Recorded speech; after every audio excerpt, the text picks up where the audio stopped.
ধরে ফিলিস্তিনিদের উপর বর্বরোচিত হামলা চালাচ্ছে ইসরায়েল। প্রতিদিনই লম্বা হচ্ছে মৃত্যুর মিছিল, এমনকি রেহাই পাচ্ছে না শিশুরা পর্যন্ত।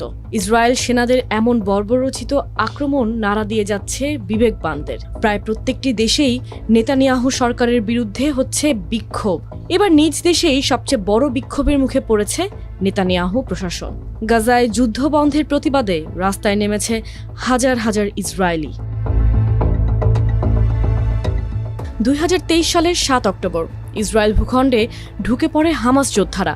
হত্যা করে প্রায় 1200 ইসরায়েলিকে, জিম্মি করা হয় 251 জনকে। যুদ্ধবিরতির অংশ হিসেবে পরে 41 জনকে মুক্তিও দেয় হামাস। স্থায়ী যুদ্ধবিরতি কার্যকর হলে মুক্তি পেত বাকিরাও, তবে সে পথে হাঁটেননি নেতানিয়াহু সরকার। গাজায় আক্রমণ অব্যাহত রেখেছেন তিনি, আর এতে শঙ্কার মুখে পড়েছে বাকি জিম্মিদের জীবন। এমন প্রেক্ষাপটে জিম্মিদের পরিবারের আহ্বানে ইসরায়েল জুড়ে শুরু হয়েছে ব্যাপক বিক্ষোভ। রাস্তা দখল করে বিক্ষোভ করায় কার্যত অচল হয়ে গেছে যোগাযোগ ব্যবস্থা। আন্দোলনরতদের দাবি অবিলম্বে গাজা যুদ্ধ বন্ধ করে জিম্মিদের দেশে ফিরিয়ে আনার। এ সময় বিক্ষোভরতদের বিভিন্ন স্লোগান দিতেও দেখা যায়, যার মধ্যে ছিল বন্দীদের লাশের উপর দাঁড়িয়ে যুদ্ধ জেতা যায় না। এদিকে তেল আবিবে অনুষ্ঠিত এক বিক্ষোভ সমাবেশে যোগ দিয়েছেন সাবেক বন্দী আরবেল ইয়েহুদো। তার ভাষ্য, সামরিক চাপ দিয়ে বন্দীদের ফেরানো যায় না, এতে তারা কেবল মারা যায়। তাদের ফেরানোর একমাত্র উপায় হচ্ছে চুক্তি, কোনো চালাকি নয়।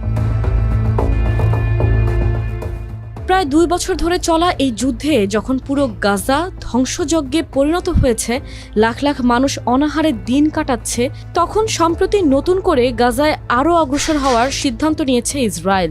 নেতানিয়াহু সরকারের এমন সিদ্ধান্তে ক্ষুব্ধ আন্তর্জাতিক সম্প্রদায়। বিভিন্ন দেশেই হচ্ছে প্রতিবাদ। এমন পরিস্থিতিতে আন্তর্জাতিকভাবেও ক্রমশ একঘরে হয়ে যাচ্ছে ইসরায়েল, যা বুঝতে পারছেন দেশটির নাগরিকরাও। তাই এক মুহূর্ত দেরি না করে এখনই যুদ্ধবন্ধের দাবি তাদের। দাবি মানা না হলে আগামীতে বিক্ষোভকারীদের সংখ্যা আরও বাড়বে বলে আভাসও দিচ্ছেন বিশ্লেষকরা। এদিকে দেশ জুড়ে হওয়া এ বিক্ষোভকে ভালোভাবে দেখছেন না নেতানিয়াহু সরকার। বিক্ষোভ দমনে 32 জনকে গ্রেপ্তার করেছে পুলিশ।